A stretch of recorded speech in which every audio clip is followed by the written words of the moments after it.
ఎందుకు చేయాలి చెప్పాను కదా. మన పామ్ చూడడానికి క్లీన్ గా అనిపిస్తుంది, కానీ దీని మీద మనకి తెలియకుండానే మనం మైక్రోస్కోప్ కింద పెడితే చాలా బ్యాక్టీరియా, యావరేజ్ గా 4000 పైనే టైప్స్ ఆఫ్ బ్యాక్టీరియాస్ ఇక్కడ ఉంటాయి. అవునా? మరి అవి పోగొట్టడానికి మనం దేంతో వాష్ చేసుకోవాలి? సోప్ తో ఎన్ని సెకండ్స్ వాష్ చేసుకోవాలి? 20 seconds. మరి ఈలోగా ప్రాసెస్ మనం క్లీన్ చేసుకోవాలంటే అంటే బ్యాక్టీరియాకి హైడింగ్ ప్లేసెస్ ఉంటాయి. మనం జస్ట్ ఇట్లా పామ్ రబ్ చేస్తే పోవు. వాటికి హైడింగ్ ప్లేసెస్ ఎక్కడ ఉన్నాయి? ఇవి మధ్యలో, ఈ బ్యాక్ సైడ్, ఈ వేలి మొనలు, ఈ ఫింగర్ టిప్స్ కూడా. ఓకే, ఫస్ట్ చూపించండి. హ్యాండ్స్ రబ్ చేస్తాము.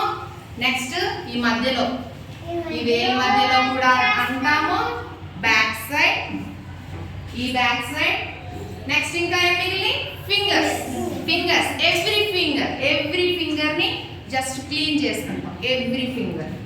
ఓకే, ఎవ్రీ ఫింగర్ అయిపోయింది. ఫింగర్ టిప్స్ ఉన్నాయి.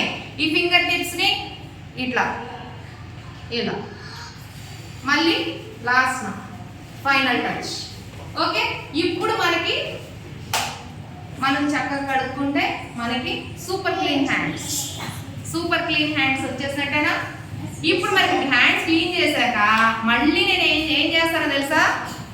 ఏదైనా మురికి టవల్లో లేదా ఏదైనా డోర్ హ్యాండిల్స్ ఎక్కువ పట్టుకుంటారు. నేను రెస్టారెంట్స్కి వెళ్ళినప్పుడు గమనిస్తూ ఉంటాను.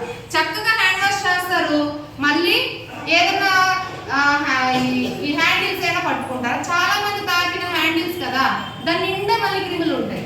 మనం దాన్ని డైరెక్ట్ గా తాకూడదు. ఒక్కసారి హ్యాండ్ వాష్ అయిపోయాక తినటమే, మళ్ళీ ఇంకొకటి దేన్ని తాకూడదు. ఓకేనా?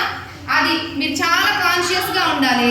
Right hand, especially right hand చాలా క్లీన్ గా ఉంచుకోవాలి. ఓకే, తినే ముందు హ్యాండ్ వాష్ కంపల్సరీ. అలానే మళ్ళీ హ్యాండ్ వాష్ ఎప్పుడు? వాష్రూమ్కి వెళ్ళాక కంపల్సరీ హ్యాండ్ వాష్ చేస్తాం. ఓకేనా? మనమంతా కూడా హైజీనిక్ గా ఉండాలి.